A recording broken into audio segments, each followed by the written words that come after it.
নির্বাচনী ব্যবস্থা সংস্কারে ৩ মাস যথেষ্ট, বললেন মেজর হাফিজ।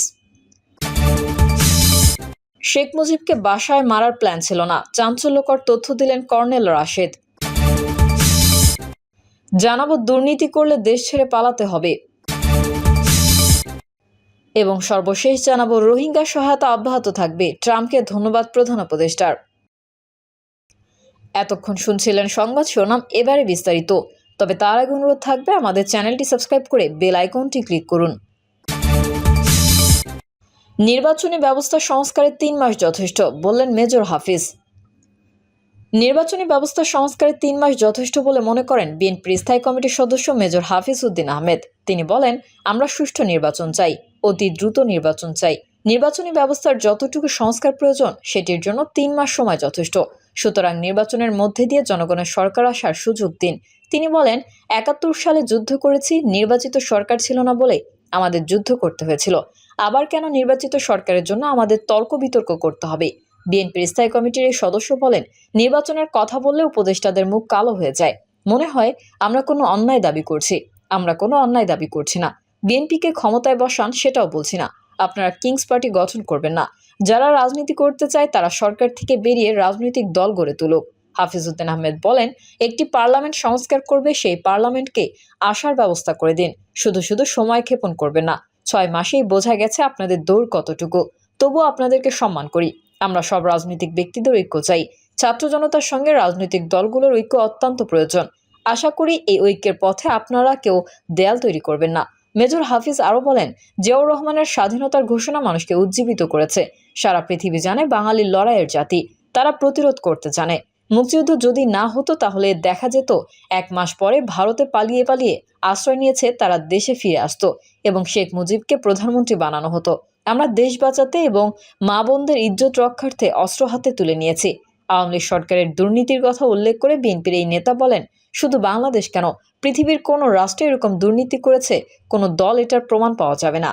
বিএনপি ও ছাত্র জনতার ত্যাগের ফলে আমরা আবার নতুন করে গণতন্ত্র পুনঃপ্রতিষ্ঠার সুযোগ পেয়েছি। সুতরাং আমাদের উচিত এই সময়ে সবাই ঐক্যবদ্ধ থাকা।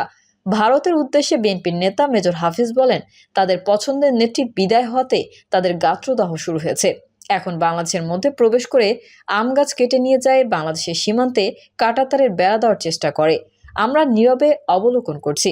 ভুলে যাবেন না, ৭১ সালে যুদ্ধ করে আমরা এই দেশ স্বাধীন করেছি। বিএনপির এই নেতা আরও বলেন, অধ্যাপক ইউনূস অত্যন্ত সম্মানের ব্যক্তি, তাকে আমরা সম্মান জানাই। তার কোনো সফলতা দেখতে পাচ্ছি না, তবুও তাকে আমরা সম্মান জানাবো। কিন্তু নাবালকের কথায় আপনি চলবেন না। শেখ মুজিবকে বাসায় মারার প্ল্যান ছিল না, চাঞ্চল্যকর তথ্য দিলেন কর্নেল রাশেদ।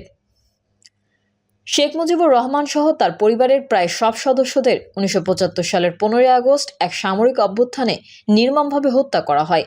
এই হত্যাকাণ্ড এবং এর পূর্ববর্তী ও পরবর্তী রাজনৈতিক পথ পরিবর্তন নিয়ে সাংবাদিক ইলিয়াস হোসেনের লাইভে মেজর ডালিমের পর এই বিষয়ে প্রথমবার কথা বলেছেন বীর মুক্তিযোদ্ধা lieutenant colonel M Rashed Chowdhury, Bir Protik. Rashed Chowdhury বলেন, কিভাবে শেখ মুজিব হত্যাকাণ্ডের সঙ্গে তিনি জড়িত হয়েছিলেন, ১৫ই আগস্টের হত্যাকাণ্ড কেন ঘটালেন। জানতে চাইলে সাবেক সামরিক কর্মকর্তা রাশেদ চৌধুরী জানান, যুদ্ধের পর দেশের অবস্থা দেখে তারা হতাশ হন। ১৯৭২ থেকে ১৯৭৫ সালের দুর্ভিক্ষ ও লুটপাটের পরিস্থিতি তরুণ অফিসারদের মধ্যে আলোচনার বিষয় হয়ে ওঠে। পরিবর্তনের উপায় নিয়ে গোপনে আলাপ চালালেও সিনিয়ররা তা প্রকাশ করতেন না। ১৯৭৫ সালের ঘটনাটির আগে থেকেই পরিকল্পনা করা হলেও ২২ সাল গঠনের পর চিন্তাভাবনা আরও গভীর হয়। তিনি বলেন, তবে আমি মূল পরিকল্পনার অংশ ছিলাম না, শুধু আলাপ আলোচনা করতাম। বীর মুক্তিযোদ্ধা রাশেদ চৌধুরী জানান, ১৫ই আগস্টের অপারেশনের নেতৃত্বে ছিলেন ফারুক, আর রশিদের দায়িত্ব ছিল রাজনৈতিক ব্যক্তিদের একত্রিত করা। শেখ মুজিবের বাসা শেরনিয়াবাদ রেডিও স্টেশন ও শেখ মুনির বাসাকে টার্গেট করা হয়। মেজর ডালিম রেডিও স্টেশন ও শেরনিয়াবাদের বাসার দায়িত্বে ছিলেন, আর রাশেদ চৌধুরী ছিলেন রেডিও স্টেশনে ডালিমের অধীনে। তিনি বলেন, ভোরের দিকে রেডিও স্টেশন টেকেন ওভার করে ভাষণ দেওয়ার জন্য প্রস্তুত করা হয় এবং পরে ডালিম এসে আমাকে জড়িয়ে ধরে বলেছিলেন, উই হ্যাভ ডান ইট। অপারেশনে যাওয়ার আগে বিস্তারিত ব্রিফিং করা হয়নি জানিয়ে রাশেদ চৌধুরী বলেন, মুজিবের ভাগ্যে কি হবে তা আমরা জানতাম না। মুজিবকে বাসায় মারার কোনো প্ল্যান ছিল না। পরিকল্পনা ছিল তাকে অ্যারেস্ট করে সোহরাওয়ার্দী উদ্যানে নিয়ে এসে সামরিক কোর্ট মার্শাল করা। রশিদ ও ফারুক ছিলেন অরিজিনাল প্ল্যানার। এরপর সকাল 8:30টার দিকে রশিদ খন্দকার মোস্তাককে নিয়ে রেডিও স্টেশনে আসেন এবং তাকে গার্ড অব অনার দেওয়া হয়। কারণ তিনি তখন বাংলাদেশের নতুন প্রেসিডেন্ট। এরপর রেডিও স্টেশনটি নতুন সরকারের হেডকোয়ার্টার হয়ে ওঠে। রাশেদ চৌধুরী বলেন, মুজিবের বাসভবনে কি ঘটেছিল তা আমি সরাসরি দেখিনি, তবে পরবর্তীতে জানতে পেরেছি। আমার বইয়ে মেজর বজলুল হুদার স্টেটমেন্টে উল্লেখ করেছে, তিনি সৈন্য নিয়ে ভোরে মুজিবের বাসভবনে পৌঁছে সুবেদারকে জানান, army has taken over, Mujib is no more in power. এরপর শেখ কামাল স্টেন গান নিয়ে গুলি ছুটতে ছুটতে নিচে আসেন এবং তার স্ত্রী সুলতানা অটোমেটিক রাইফেল দিয়ে দোতলা থেকে নিচে গুলি করতে শুরু করেন। এতে এক সিপাহী নিহত হন, কয়েকজন আহত হন, যা দেখে অন্যান্য সিপাহীরা ক্ষেপে যান। বজলুল হুদার মতে, শেখ কামাল ও সুলতানা প্রথমে গোলাগুলি শুরু করেন।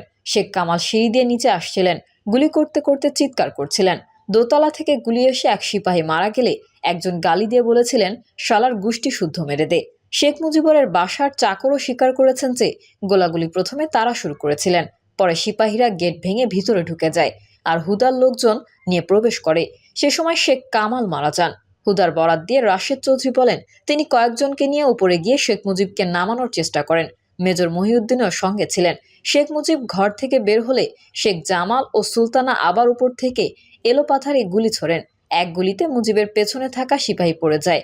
মুজিব দাঁড়িয়ে থাকলেও হুদা আর মহিউদ্দিন ডাক করে নিজেদের বাঁচান। গুলির শব্দে লাঞ্চারের লোকজনও এসে পাল্টা গুলি চালায়। এক পর্যায়ে মুজিবের গায়ে গুলি লাগলে তিনি পড়ে যান। শেখ রাসেলকে কেন হত্যা করা হলো জানতে চাইলে রাশেদ চৌধুরী বলেন, সবাই দোতলার একটা রুমে বন্ধ ছিল। শেখ মুজিব পড়ে গেলে উপর থেকে জানালা দিয়ে গোলাগুলি শুরু হয়। বজলুল হুদার মতে, কয়েকজন সিপাহী জানালা দিয়ে গ্রেনেড ড্রপ করে। ওই গ্রেনেড ব্লাস্ট হয়ে বাকি সবাই একসঙ্গে মারা যান। রাসেল নিচে আসেনি, শুধু শেখ কামাল নিচে মারা যান। মুজিবের মৃত্যুর পর ফরেন্সিক করলে হয়তো দেখা যেত তারা কিভাবে মারা গেছে, গুলিতে না গ্রেনেড বিস্ফোরণে। রাশেদ চৌধুরী বলেন, শেখ মুজিব 1972 সালে ঢাকায় ফিরে আসার পর জনগণের বিপুল ভালোবাসা পেয়েছিলেন, যা অন্য কোনো নেতা পায়নি। শেখ মুজিব 71-এর আগে পাকিস্তানের বিরুদ্ধে সংগ্রাম করেছিলেন এবং দেশের স্বাধীনতার জন্য কাজ করেছিলেন, কিন্তু পরবর্তীতে ক্ষমতায় এসে তার শাসনভঙ্গি পরিবর্তিত হয়। তিনি তখন গণতন্ত্রের পক্ষে না হয়ে স্বৈরাচারী হয়ে ওঠেন, যা ছিল খুবই আশ্চর্যজনক। রাশেদ চৌধুরী মুজিবের মৃত্যুর জন্য দুঃখ প্রকাশ করে বলেন, মুজিবের মৃত্যু এবং রাজনৈতিকভাবে নির্দোষের মৃত্যু দুঃখজনক, তবে এমন কুতে কিছু লোকের মৃত্যু অনাকাঙ্ক্ষিত নয়। দুর্নীতি করলে দেশ ছেড়ে পালাতে হবে। দুর্নীতি ও ক্ষমতার অপব্যবহার করলে দেশ ছেড়ে পালাতে হবে বলে মন্তব্য করেছেন বিএনপির কেন্দ্রীয় কমিটির সাংগঠনিক সম্পাদক শামা ওবায়েদ ইসলাম রিংকু। তিনি বলেন, পালানোর প্রমাণ শেখ হাসিনা ও আওয়ামী লীগের মন্ত্রী এমপিরা দিয়েছেন। শামা ওবায়েদ বলেন, আওয়ামী লীগ সরকারের এমপিরা যেই পরিমাণ দুর্নীতি ও টাকা পাচার করেছে, সেই টাকা দিয়ে অন্তত 5টা পদ্মা সেতু করা যেত। তারা প্রমাণ করে দিয়েছে, দুর্নীতি ও ক্ষমতার অপব্যবহার করলে দেশ ছেড়ে পালিয়ে যেতে হয়। বিএনপির এই নেতা আরও বলেন, একটি সুন্দর ও জবাবদিহিমূলক রাষ্ট্র গড়ার জন্য 31 দফা বাস্তবায়ন করতে হবে। বিএনপি আগামীতে সরকার গঠন করলে দুর্নীতিমুক্ত, স্বচ্ছ ও মানবিক দেশ গঠন করবে, জনগণের ভোটাধিকার নিশ্চিত করবে, ছাত্র ও যুব সমাজের জন্য কর্মসংস্থানের ব্যবস্থা করবে, চাকরিতে দলীয়করণ করবে না, যোগ্যতার ভিত্তিতে সবার চাকরি দিবে। রোহিঙ্গা সহায়তা অব্যাহত থাকবে, ট্রাম্পকে ধন্যবাদ প্রধান উপদেষ্টার। যুক্তরাষ্ট্রের প্রেসিডেন্ট ডোনাল্ড ট্রাম্প ক্ষমতা গ্রহণের পর নির্বাহী আদেশে আগামী 90 দিনের জন্য সব মার্কিন বৈদেশিক সহায়তা কর্মসূচি সাময়িকভাবে বন্ধ করেছেন। তবে এই অবস্থায়ও বাংলাদেশে আশ্রয় নেওয়া রোহিঙ্গাদের জন্য সহযোগিতা অব্যাহত থাকবে বলে জানিয়েছেন প্রধান উপদেষ্টার প্রেস সচিব শফিকুল আলম। প্রেস সচিব বলেন, রোহিঙ্গাদের জন্য সাহায্য আমেরিকা বন্ধ করছে না, এজন্য প্রধান উপদেষ্টা মার্কিন প্রেসিডেন্ট ডোনাল্ড ট্রাম্পকে ধন্যবাদ জানিয়েছেন। শফিকুল আলম বলেন, রোহিঙ্গা ইস্যুতে সরকার এই বছরই বড় আকারে আন্তর্জাতিক সম্মেলন করবে। এতে 170টি দেশ অংশ নেবে।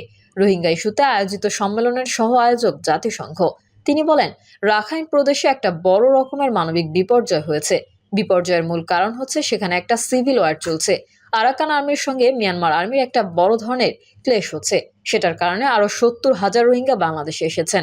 গত বছরের জানুয়ারি থেকে এই পর্যন্ত 70,000 রোহিঙ্গা এসেছেন।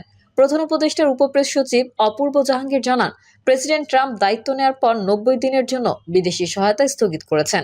রোহিঙ্গাদের পুষ্টি ও খাদ্য সহায়তা কর্মসূচির অর্থায়ন ওই নির্বাহী আদেশের অন্তর্ভুক্ত থাকবে না।